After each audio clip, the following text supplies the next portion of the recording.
people might, they can get confused sometimes, like you are community, you're supposed to support us, why you make money from that?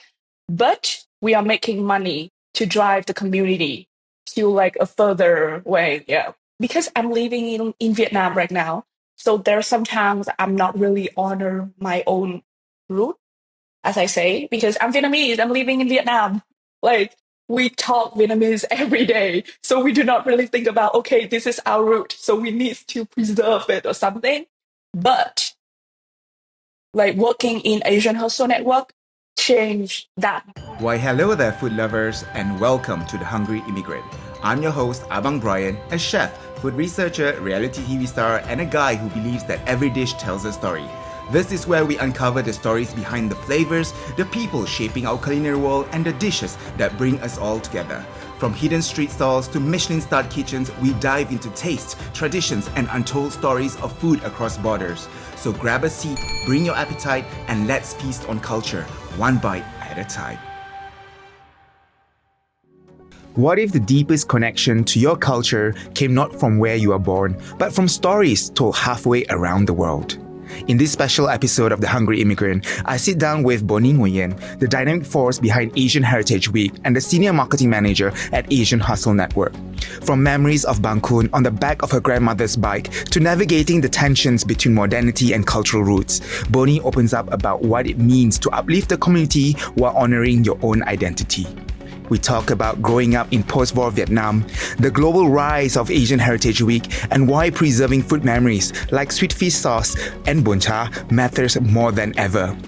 This is a conversation about resilience, rediscovery, and the stories that bind us across borders, generations, and dinner tables. So let's dig in. We're on another episode of The Hungry Immigrant, and this is one of the first time and only time that we will allow for this, because usually The Hungry Immigrant, we do it in person, because I always believe that a conversation in person is, I love it so much more, right? And I think that's the difference between our podcast and other people's podcasts, where we really do make the effort to be in the same place of the person. And I like to film in a place that represents the person. So if it's a chef, it's a restaurant, because we want to capture the essence of the person. However, our guest today is very, very special, and I let her off the hook because she's based in Vietnam and I am based in the United States at the moment, and I did not have any plans to go to Vietnam yet. I am going back to Southeast Asia in October, but we wanted to record this as soon as possible to help spread the word about Asian Heritage Week. And I am joined by Bonnie Nguyen. Am I pronouncing that correctly? Yes, that's definitely perfect. Yeah, Nguyen. So Bonnie, let's start with Asian Heritage Week and Asian Hustle Network. Asian Heritage Week is something that's new this year. And so tell us about AHW first of all.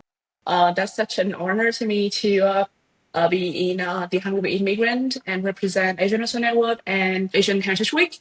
If you don't know about Asian Hustle Network, we are a global community for Asian.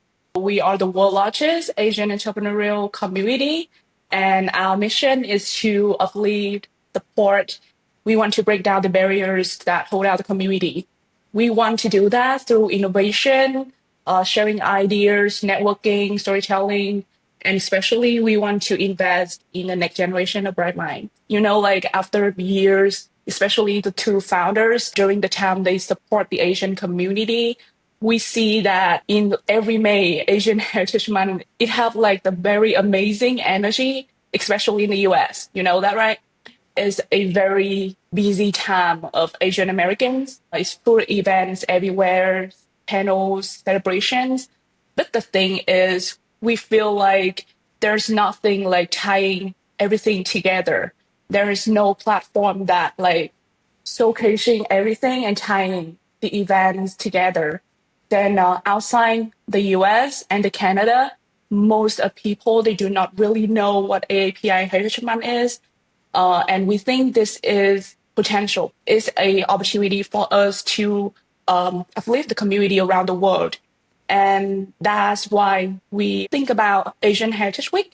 So Asian Heritage Week is our annual celebration where we have event hosts from around the world to host the event across the city in the US, Australia, and Canada. Just 3 countries for now, but I expect it to like spread like around the world. We want to honor the cultural history and to highlight the achievements of Asian community. And each city will have like a spotlight week from May through June. The whole idea is to bring the community, the people together. And we want to build connection and support the Asian owned businesses. So for Asian Heritage Week 2025, we got 7 cities in 3 countries. So in the US, we have New York, LA, and San Francisco. In Australia, we have Melbourne and Sydney. In Canada, we have Vancouver and Right, Toronto. right. But let's go back to two things, right? Asian Heritage Week and also Asian Hustle Network. Let's talk about Asian Hustle Network, which of course a dear friend of mine is the founder, which is Maggie Chui, right? And also Brian. The first time I got to know about Asian Hustle Network is online, right? What you describe is exactly what I got. Right, like it's to uplift the community, it's gathering of entrepreneurs with Asian heritage. It's about supporting the community, but let's break it down in more specificity. In terms of the Asian Hustle Network, how do you support the community? What exactly do you guys do? Basically, we do everything that we can. We started from just a Facebook group, right? Just Right, Brian and okay. Maggie, who are the one who run the Facebook group. And then now we have teams from around the world. We have support from a lot of teams, Australian team, US team. So basically, for the past few years, you guys can see we throw a lot of like events around the world. There's sometimes just like virtually event. It's not like a gathering face to face things, but it is important to us to to be there for the community. And like for the last year, we have more profit business arm, so we can drive more profit to run the community, which we call Asian Hustle Solutions. So Asian Hustle Solution is like a one-stop business solution for not just Asian startups or Asian business owner, but for every business owners out there, like first-time startup, first-time founders. And we find that through Asian Hustle Solution, we are bringing back the value to the community because we have a very talented team to provide service and support the community. We are providing web development. If you are in our Facebook group, you can see like there's lots of like Asian founders. They are looking for service and support in the Facebook group. So we think that is a very good opportunity for us to pay back to the community in another way. That people might they can get confused sometimes, like your community, you supposed to support us, why you make money from that. But we are making money to drive the community to like a further way. Yeah. I understand where you guys are coming from, and I always tell people like, hey, you know what? Not everything functions on sunshine and fresh air, right? For us to continue thriving, it has to be sustainable and has to be driven by money in one way or another, right? You need to fund, right? If not, then Yeah. like who is going to be doing the work? So essentially what it is, correct me if I'm wrong, AHN, Asian Hustle Network, is more of a support group of people coming together, whether virtually or whether physically, when you have events to support each other in the entrepreneurial journey in whatever ways that you can. And depending on your partners that come along, then you have different type of events, right? Yeah, it is. Yeah. And in terms of Asian Heritage Week, right, it is now in Canada, Australia, and America, right? The events per se, are they organized by you guys? It's not organized by you guys. So like AHW is a collective of all the different events that's going on. So basically, we do host event. We host our launches Right. around the 3 countries. Upcoming, we have launches in Canada. So we do host our Asian Heritage launch. But actually, we do not host every single event during the Asian Heritage Week. What we do is we co-promote and we support the event host to promote their events by listing them on our website and showcasing them on our social media. And we are trying to encourage the attendees, the locals, to attend to their events. But actually, we do not host. You can call us like a co-promoter or something. It's more like I don't know how young you are. You look very young, but like I would say it's like the yellow pages of events during the AAPMI celebration, right? Yeah, it Kind of. is. So you do know what yellow Yeah. pages is. Yeah, a little bit like understand like So like it's like a directory, right? Of like a collection Mhm. of. So I It is. understand It because the is. problem is, which I totally agree. Which I mean, during AAPI Heritage Month, I have been showcasing a lot of different efforts that's been done to actually support the cause of celebrating our heritage, right? And the one thing that I feel you guys are doing, and I really love it. And I would want to talk to Maggie. I'm actually talking to her. My dream is to have a potluck, like a Mm, international Asian heritage potluck, right? Which is exactly what you guys are mm. doing, right? Because everyone's doing their little thing on their own, right? But what if we could all come together? And I always believe that there is power in numbers, right? Yeah. We're going to talk a little bit more about AHW and AHN just in a few moments, but let's backtrack. So your official title, Bonnie Nguyen, is the Senior Manager of Yeah. AHN, and you're head Yeah. of this special project, which is AHW, right? Yeah. But let's backtrack even a little bit more, right? For people who don't know Bonnie, who is Bonnie? How did she grow up? Tell us the stories of your childhood, and have you always been in Vietnam? Which part of Vietnam? For people who don't know what Vietnam is, right? Tell us. Okay. I'm Bonnie, Bonnie Nguyen. I'm a senior marketing manager of Asian Hostel Network, and thank you, Brian, for bringing the Asian Heritage Week. Yes, I'm the project manager of Asian Heritage Week. Based in Vietnam. I was born in the north of Vietnam, Hanoi, Mm. and now I'm living in the south, it's Ho Chi Minh City. So I don't know where to start from my childhood, but I have like I can say a little bit like traumatized childhood, like other Asian children. My mom is very like famous in my team because like, she is a very modern woman, a businesswoman who are very tough. She's like a tiger mom. My parents got divorced, and my Right. mom is the one who raised me by herself with along with I have like more three sisters. So we Wow. have yeah, four sisters in the house, and my mom is like the one who raised us. I studied and I got like lost of my mom personality, even like I bring it into work. It's very similar. If you have a chance to talk to Brian Pham, you can ask him. Like, I have a very tough woman in the team. I got impact and affected a lot from my mom. I was born and raised in Vietnam, but with the international environment. That's very Mm. lucky of me. Like Mm. that's not the common thing in Vietnam. I don't know for now, is it popular or common thing? But like back to my time, it is not common at all because it requires money, financial, Yeah. and very open-minded of the parents. So because of that international like study environment, I can get into the work of like the companies like Asian Hustle Network. It's very Mm. international, global reach, where I can connect to people around the world, where I can have a Mm. chance to talk to you or Mm. others without like any boundaries.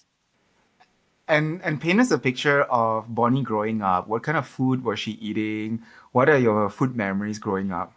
Never one asked me that. No one asked you that? No, no. I love food. I love food so much.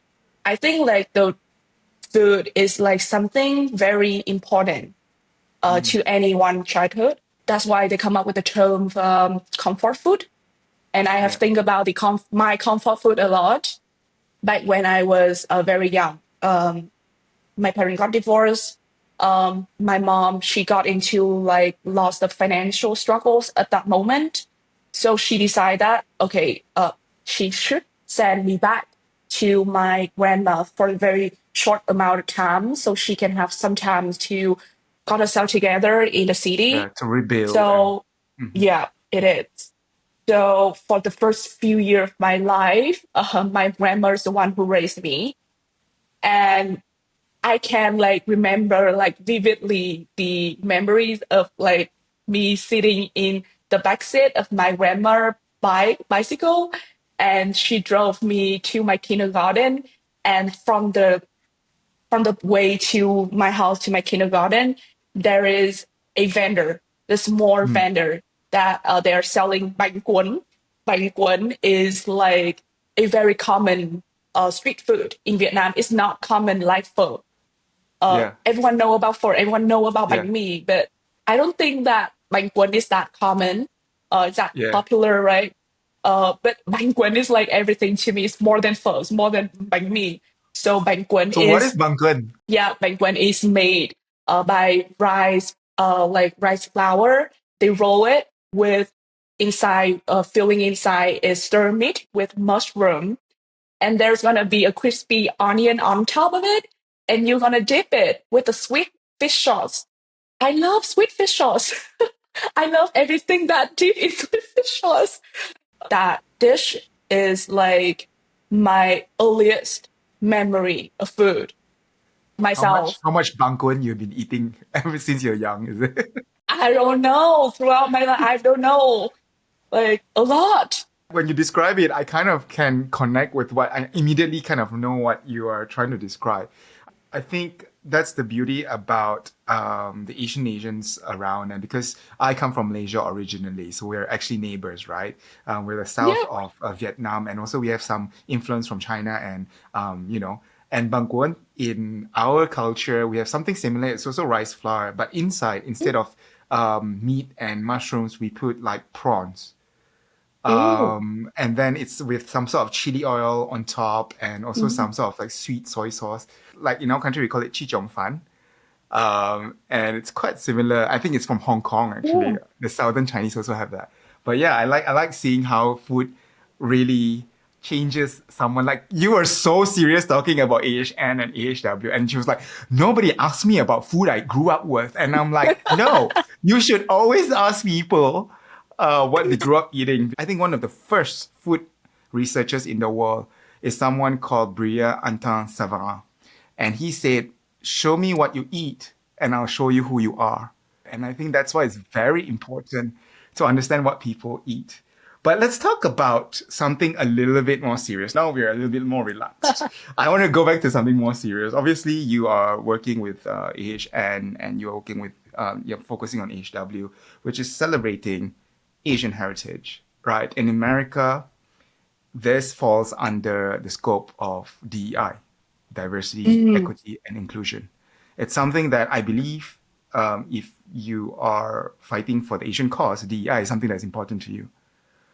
And I'm sure you know what's happening, right? Without me saying too much. Yep. What are your thoughts on it, and how do organizations like yours, which focuses so much on DEI, survive? We have seen a lot of movement and activity of AAPI community. So it's really powerful to me to say, like, not just Asian Hustle Network, there is lots of like activity and movements from others, not from Mm, us. But at the same time, you say that DEI is being challenged more mm, and more mm, lately. Working in a company that run a community, I have learned something that there's nothing right or wrong 100%. It's just from different perspective and different point of views. It is to we have to state something. So for us to mm, believe into, and that's how we run the community. It is clear that we for everything we do, Asian Hustle Network or Asian Heritage Week, we want to drive the community forward. We just need something more than just momentary campaigns. We need structure, we mm, need consistency, we need community. And that's mm, why we're running the project like Asian Heritage Week or other projects to do that vision and mission. Yeah. mm. Has it impacted you? Of course, it has impacted year by year. Especially like running community, sometimes I imagine the one of the things that I imagine is like when you run events, you have partners, right? Mhm. And these are corporate partners who we've seen across the board. A lot of these enterprises, as soon as administration changed and this whole DEI taboo came about, everyone just starts pulling away, right? So do you Yes. feel do you guys feel the impact as well financially? Yeah. It It does, like, especially this year. And then that's why I was like, these people are so crazy. First of all, I can only imagine people pulling back. It's troubling for you guys. And then they're like, hey, let's launch something else, which is AHW, Asian Heritage Week. I was like, why are they doing this now? But I think it is something that's very inspiring. Going So to countries actually, like, it's our second year. The impact of this year is like massive. right, right. We ran it last year, 2024. We have the resort. We have something to tell to the community. But this year is another story of Asian Heritage Week. We got lots of event hosts from around the world, not in that seven city. It's beyond that seven city. They're asking for us to listing the event, and we do support them. We do support them, and like Asian. We want to do something really impact in Asia. Yeah, that's why we want to do more, just not in the Right. US only, just not Mm, only for Asian Americans, but for all Asians around the mm, world. Yeah. So that's so like surprise of me when I see that of Asian Heritage Week this year. right. And so this being the second year, you have dealt with all these different hosts around the world, right? Do you see some sort of shared value of Asian people all around the world? So something that triggered me a lot because I'm living in Vietnam right now. So there's sometimes I'm not really honor my own root, as I say, because I'm Vietnamese, I'm living in Vietnam. Like we talk Vietnamese every day. So we do not really think about, okay, this is our root. So we need to preserve it or something.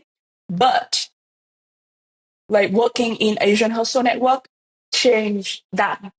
So I see that not only the Asian people in our community only, but most of Asian around the world, like through the story we read, through the news we read every day. Hmm.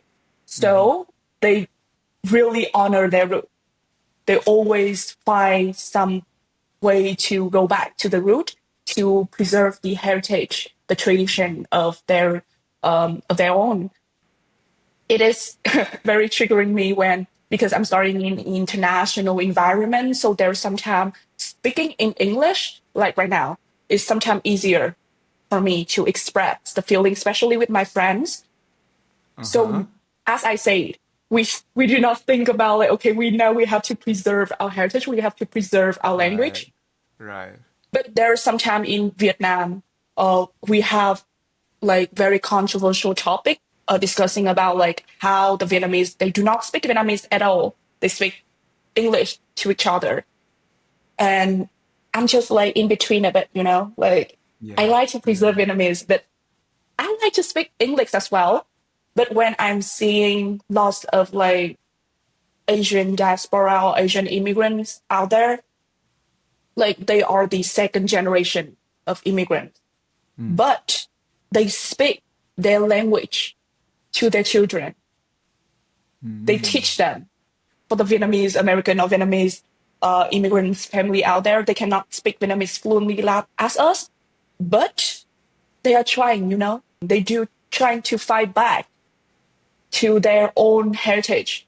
But why the hell we are here, but we do not like honor it at all, and that triggered me a lot. My Vietnamese heritage are honored by a family who are like half away the world to honor it. right.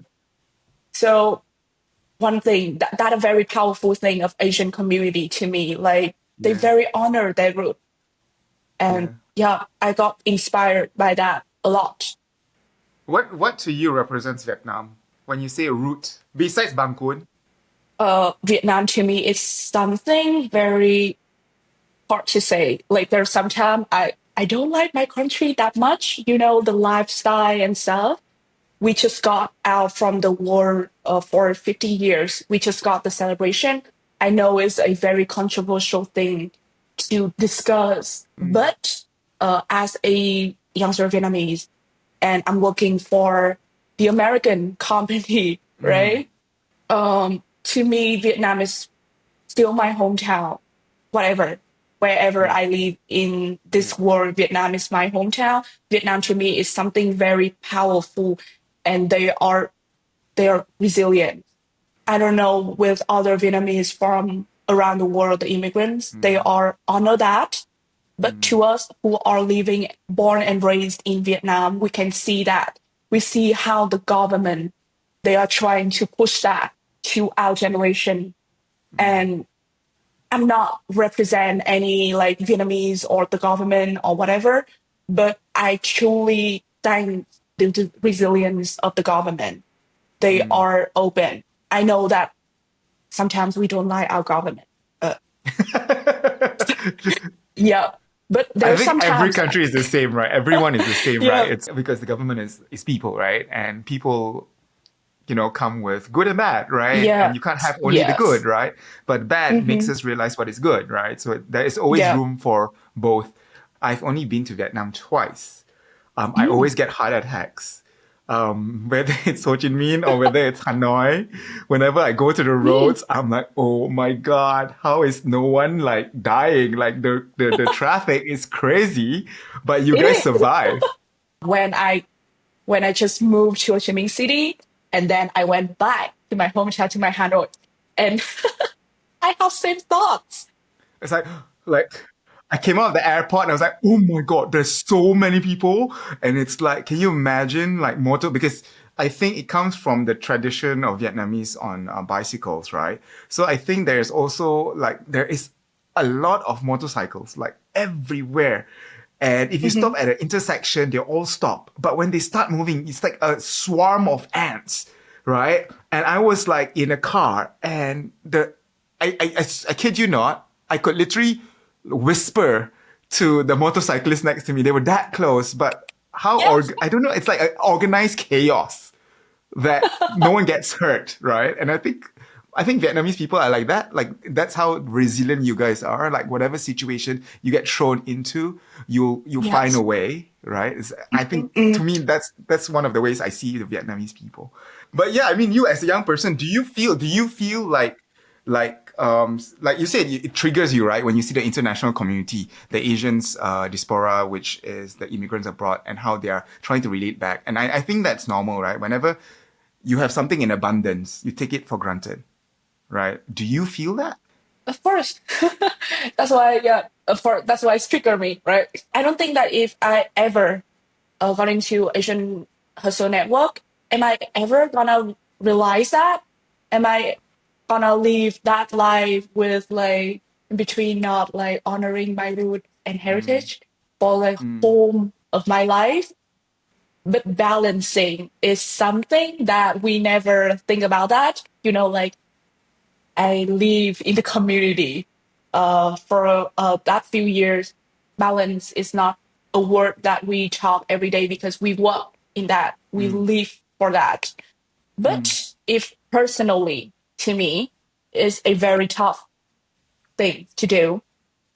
mm, So you know that I got struggle with finding the balance, and especially in Vietnam. Vietnam is like growing very fast right now. We have very fast pace, and we like to say that we open to the modern world. So it's very easy for us, like the young. I'm just saying for the young. I'm not saying for the mhm, other generation, mm, but for us to drift away from the tradition and heritage. Luckily, that I have a chance to work with lots of Asians around the world, especially I have a chance to talk and read lots of stories from Vietnamese Asians mm, around the world. And reading their stories always make me feel something that connected back to my own heritage. That's why I feel like really lucky because I got surrounded by the passionate and thoughtful community. And that is supporting me to connect. I don't say right, deeply, I cannot say deeply because I don't know, but I got connected to my heritage through the energy of the community a lot. I gotta say right, that. right, right. It's not something like very tradition thing, but through the very basic thing is language. Very basic Yeah. thing is to look back to our history. It's something that I got inspired a lot. Yeah. So talking about looking back into history, on the show, we have this thing called the Hungry Journal. Whenever I have a guest, I will ask them to leave a question for the next guest.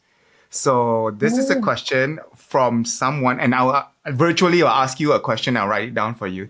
So this was from our last guest, and her question to you is, what would you like to tell yourself Mm. 10, 15, or 20 years ago? What would you tell your younger self?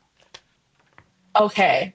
Like I have always imagined myself answering the question because I believe that She's there's, like, what show did I sign up for? Like, what are all these questions? yes. So, okay, back to my story childhood thing. My mom, she is organized woman. She like she likes planning. She likes us to prepare for our life. Which means that she even have a plan for like 20 years from now. Wow. She's got a business plan for her life, like 5, 10, 20 years. Yes, Wow. yes, Okay. yes. Like how much money she gonna get at that time? Right. Assets, how many times she gonna spend to her family? But interesting that we have never looked back, right? We're planning forward, but we have never looked back. Mm, So if I have a chance to talk to my younger self, okay, start with 5 years. So I'm 25 right now. mm, So 5 years, gonna be 20, still in university.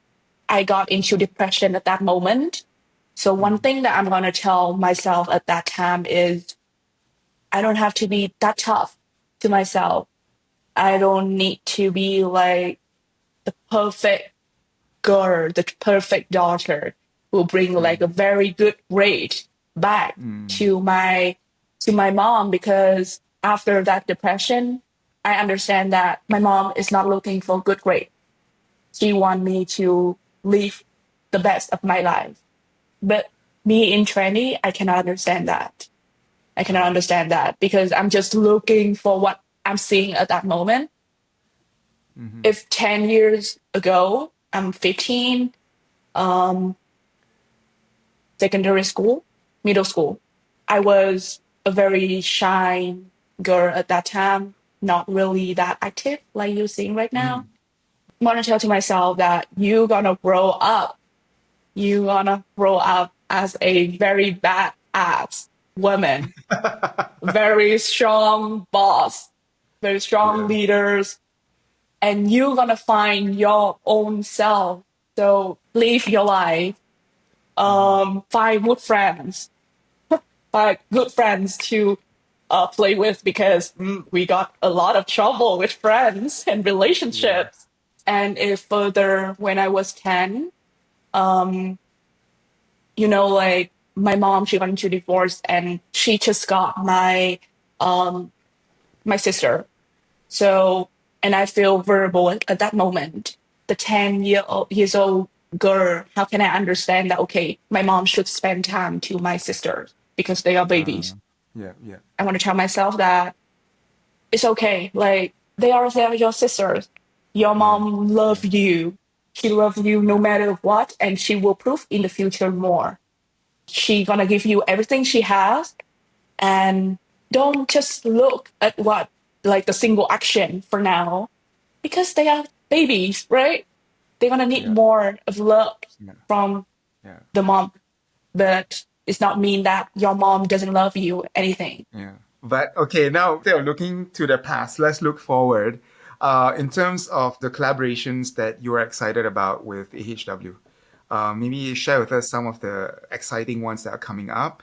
So San Francisco week will be the last week of the US market. And then we're going to move to Australia. And then we go to Canada. We're going to have two launches event in Canada. Actually, we have never have like a really represent of Asian Heritage Week in Canada. But Mm-hmm. luckily this year we have like volunteers, we have support a lot from Canada Mm-hmm. market. So we're gonna have two launches in Toronto and Vancouver. For exact date, we have not decided yet, but we will announce it on social media. So we're gonna end of Asian Heritage Week in the middle of June. So it will be a closure of Asian Heritage Week 2025. And then for Asian Hustle Network, we have Economic Summit. That's a new thing to us. We're gonna have that event in 4 cities across the US. Las Vegas is gonna be around like August 22nd or 29th. And the other 3 cities is Houston, Minneapolis, and Honolulu. We hope that we can run that within this year. And at the end of the year, in November, we're gonna have the celebration of our 6th birthday by hosting a uplifted ceremony gala in New York City. Our birthday date is November 8th. So yeah, that's the end of like 2025 of Asian Hustle Network. And then we're gonna start new Asian Heritage Week for 2026. Yes. Looks like you definitely have a very packed calendar coming up. But let's talk about the economic summits. What can you expect from the economic summits? We are in the process of deciding the full program, but it's gonna be lots of speakers from expecting the city councils, the government, local businesses. We want to gather all of Asian economics impact of that city to one place, and then they can discuss and sharing the opportunities to one each other. There's going to be lots of sessions, and there's going to be breakout sessions where maybe the founders or maybe like the startups, they can host their own panel or own speak in the stage and sharing opportunities to the audience. Okay, sounds interesting. And before we close out, I think the question is very simply, how can anyone who's listening right now support your mission in AHW or AHN? What can they do? So the easiest thing that the audience they can do for us is they can attend to our events in Asian Heritage Week. Sometimes it's like you don't need to do something much. We just need your support. And you can easily find the event in your city by going to our website. We're gonna have the future of like which city, how many events in your city, and you can attend there. You can be the one who shared the value and opportunity in that event. And for those who are feeling for more, that you want to do more, you can be our event host. You want to host a gathering or panel, you can send the proposal to us. And we have very talented event team who are willing to support and listing your event in our website, in our social media, and for Asian Hustle Network in general. One thing you can support us really like profit is if you need any service for business, you can find our Asian Hustle Solutions. We are providing service like every service, all-in-one business solutions. We have from web development to creative to like tax and legal consulting. So yeah, that is for profit. And for nonprofit, yes, we're gonna host lots of events. And for more information of our events, you can join our Facebook group as the main platform for now, and follow us on our social media like Instagram, and update the information on our website. And the Instagram handles are Asian Hustle Network and Asian Heritage Week. Yeah. The website is asianhustlenetwork.com, and for Asian Heritage Week, it's asianheritageweek.com. Yep. So I thank you very much for your time. I know it's very early for you. It's very late for me. But I'm glad that we took time to actually meet each other and talk. But I want to close out with something fun, which we do on the show all the time. It is a set of quick fire questions, and this is called the Hungry Questions. All right. One dish that tastes like home to you. Bánh cuốn. Chopsticks, fork and spoon, or hands? Chopstick? one ingredient you cannot live without. Ooh, fish sauce. What is the most unexpected place you found amazing Asian food? Ooh, Thailand. Fusion food, love it or leave it. Love. If you were a dish, what would you be and why? I wanna be bún chả. We Uh-huh. eat it with dry noodles, and there's gonna be a bowl of like sweet fish sauce, eating Right. with pork meat, and then we're gonna dip the dry noodle into that bowl, and then we eat it. First, fish sauce. I love the food that dip into sweet fish sauce. But the second thing is the taste of the real pork meat. It is not easy to make, you know. So like me, like okay, you're gonna see me like young, creative woman, but it's not easy to make someone into like that kind of woman. We got into Right. like a lot of stuff. We got into like a lot of trauma. It's a lot of layers to you, like the layers of Mm-hmm. flavor in the Yeah. buncha. Yes. Okay, so officially, I would like to apologize to all the Vietnamese people for not knowing what bún cha is, but that's the It's reason why I okay. need to talk to more Vietnamese people because, I mean, around the world, all people know is pho, right? And bánh mì, Mhm. right? And that's Yeah. all we know, right? But like bánh cuốn, now I know, bún cha also I know. With that, I thank you very much, Bonnie, and please keep up the good work. Please let us know whenever you guys have something to update us about. If you want to spread anything, spread the word, shout out for you. Let us know. And thank you for all the work that you do for our community across the globe. Yeah. And yeah, with that, everyone, thank you for listening in. This is another episode of The Hungry Immigrant. As always, I'll advise everyone to always keep their plates adventurous and your hearts open. My name is Abang Brian.